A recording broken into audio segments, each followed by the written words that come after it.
নমস্কাৰ জীৱন ধাৰণা বাস্তৱ চেনেলৰ অন্য এটা নতুন ভিডিঅ'লৈ তোমালোক সকলোকে পুনৰ এবাৰ স্বাগতম জনালোঁ। তো বহুদিন হ'ল তোমালোকক 4-5 দিনৰ মূৰত আজি এটা ভিডিঅ' আনিছোঁ আমি ইলেক্ট্ৰকেমিষ্ট্ৰিৰ ওপৰত ক্লাছ 12ৰ আমাৰ ক্লাছ 12ৰ ফিজিকেল কেমিষ্ট্ৰি ইলেক্ট্ৰকেমিষ্ট্ৰিৰ ওপৰত আজি আমি কেইটামান কোৱেশ্চন ডিসকাস কৰিম আৰু এই যিকেইটা কোৱেশ্চন আমি ডিসকাস কৰিম সেই কোৱেশ্চন কেইটা হৈছে একদম তোমালোকৰ যেটো ইলেক্ট্ৰকেমিষ্ট্ৰিৰ বেসটো যাই স্থাপন কৰে বা ইলেক্ট্ৰকেমিষ্ট্ৰি জোৰ পৰা আৰম্ভ হয় তেনেকুৱা ধৰণৰ কোৱেশ্চন কৰি ভাল পাবা তোমালোকে কনসেন্ট্ৰেশনটো মেইনটেইন কৰি ৰাখিবা কনসেন্ট্ৰেট হৈ এই ভিডিঅ'টো চাবা মেইন কথাটো হৈছে যে ভিডিঅ' বিলাক কিছুমান ক্ষেত্ৰত আমাৰ কমপ্লিট বায়োলজি অলপ দুই আকাশৰ কথা পাতি লৈছো ভিডিঅ'টো আৰম্ভ কৰাৰ আগতে 11 + 12 টোটাল তোমালোকৰ প্ৰতিটো চেপ্টাৰত 30 টাকে হলেও এমসিকিউ টোটাল তোমালোকৰ 1000 অৰ্থাৎ 1k 1000 মান কোৱেশ্চন অলৰেডি মই ৰেকৰ্ডিং কৰি থৈ দিছো সময়ত অৰ্থাৎ পৰীক্ষাৰ আগত তোমালোকৰ সেইবিলাক প্ৰভাইড কৰা হ'ব 1000 মান কোৱেশ্চন তোমালোকৰ মই ৰেকৰ্ডিং মোৰ তাতে আছে পৰীক্ষাৰ আগত তোমালোকক মই এই সময় পৰ্যায় তোমালোকক প্ৰভাইড কৰিম ক্লাছ 11 ৰ কাৰণে আছে ক্লাছ 12 ৰ কাৰণে আছে গতিকে তোমালোকে সময়মতে এইবিলাক চাই লবা আৰু এতিয়া ধৰা মই কিছুমান কামত ব্যস্ত হৈ থাকিব লাগে গতিকে সপ্তাহত দুটা বা তিনিটা ভিডিঅ' তোমালোকক দিম আৰু খুব ভাল কোৱালিটিৰ ভিডিঅ' হ'ব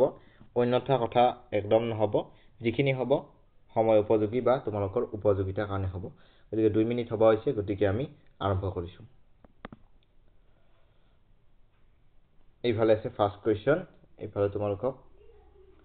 এইফালে প্ৰথম কোৱেশ্চনটো তোমালোকে চাবা মই ক্যামেৰাটো অফ কৰি লৈছো Galvanic or volcanic cell is a device used to convert chemical energy produced in dash reaction into energy. অর্থাৎ chemical energy এতো আমার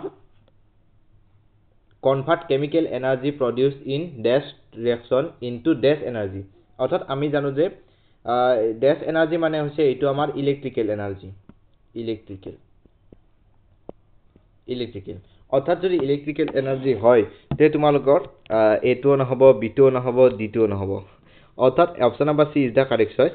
এইটোত আমাৰ কি হয় ৰেডক্স ৰিঅ্যাকশন হয় ৰেডক্স ৰিঅ্যাকশনৰ ইয়াতে তোমালোকৰ চাবা জিংকৰ তোমালোকৰ ইয়াতে অক্সিডেশন হয় অৰ্থাৎ লস অফ ইলেক্ট্ৰন কপালৰ তোমালোকৰ কপাৰ 2+ ৰ পৰা কপাৰলৈ যায় অৰ্থাৎ ইলেক্ট্ৰন গেইন কৰে এইটোৰ আমাৰ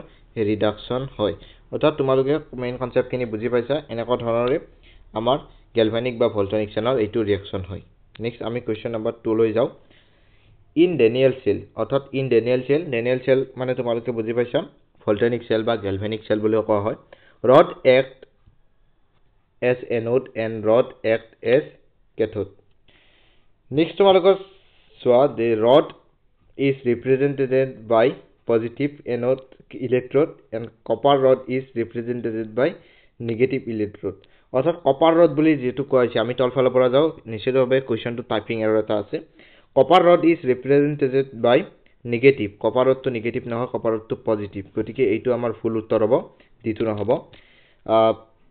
এইটো তোমালোকৰ জিংক হ'ব লাগিছিল সি নাম্বাৰটো কাৰেক্ট কৰি লবা zinc rod is represented by positive electrode অর্থাৎ এইটো নহব zinc is negative electrode but copper is positive electrode next যদি চাবলৈ যাও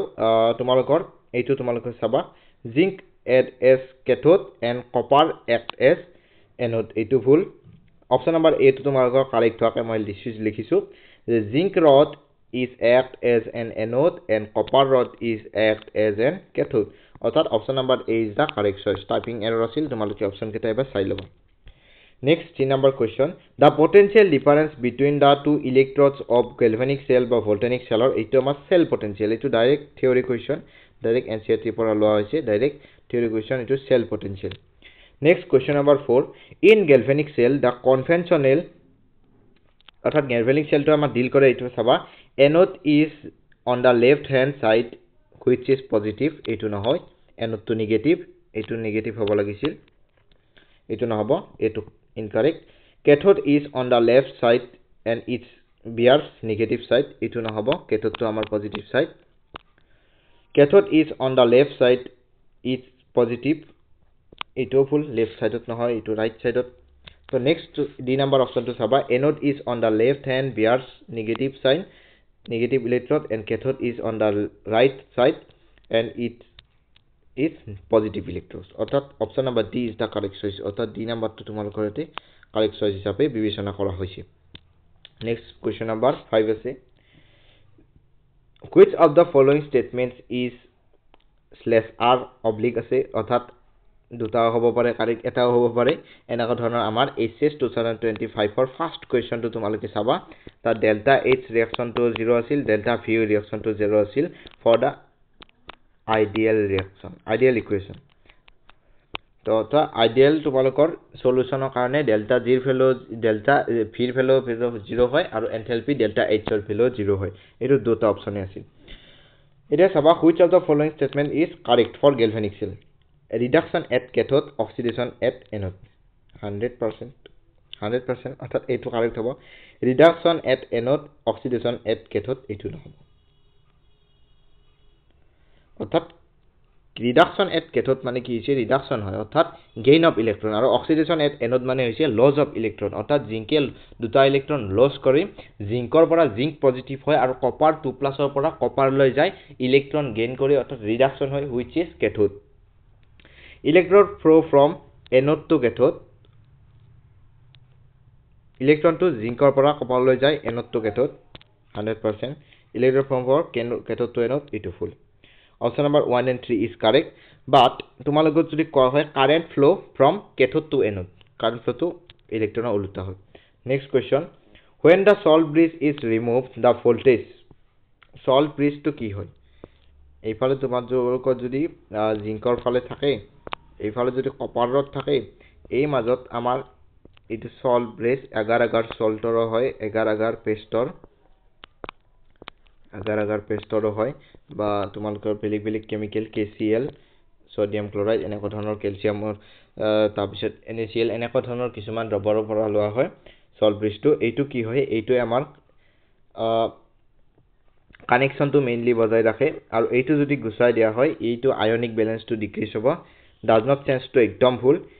increase to maximum ekdom ভুল decrease to half of value half to কেনে কহব এটো অসম্ভৱ কথা drops to 0 is the correct choice অৰ্থাৎ এটো 0 হলে আমাৰ কোনো ধৰণৰ কারেন্ট ফ্লো to stop হৈ যাব it will stop current মই লিখি দিছো তোমালোকৰ অলপ ডাঙৰকৈ লিখি দিছিল it will stop flow of current okay clear 7 number question in galvanic cells which of the following statements is oblique are correct regarding this salt bridge মই সবই আকাইছো it to complete the electric circuit 100% true to maintain electrical neutrality 100% on ionic balance for smooth flow of electron 100% option number D is the correct choice অর্থাৎ তোমালোকে এতে বিবেচনা কৰি option number D to correct choice হিচাপে পালা এতিয়া ভাবো তোমালোকৰ ম্যাক্সিমাম তোমালোকৰ ভাল হৈ গৈছে বা ম্যাক্সিমাম তোমালোকে বেসিক যিখিনি আমাৰ কোৱেশ্চন আছিল এইখিনি হয়তো বহুতে ইগনোৰ কৰিব পাৰা কিন্তু এইখিনি হৈছে বেসিক এইখিনি যদি বুজি পাইছা ইলেক্ট্ৰোকেমিষ্ট্ৰিৰ ওপৰত এটা ভাল ডিমান্ড থাকিব ইয়াৰ পিছত আমি EMF উলিওৱা বা স্পন্টেনিয়াস ৰিঅ্যাকশন ডেল্টা জি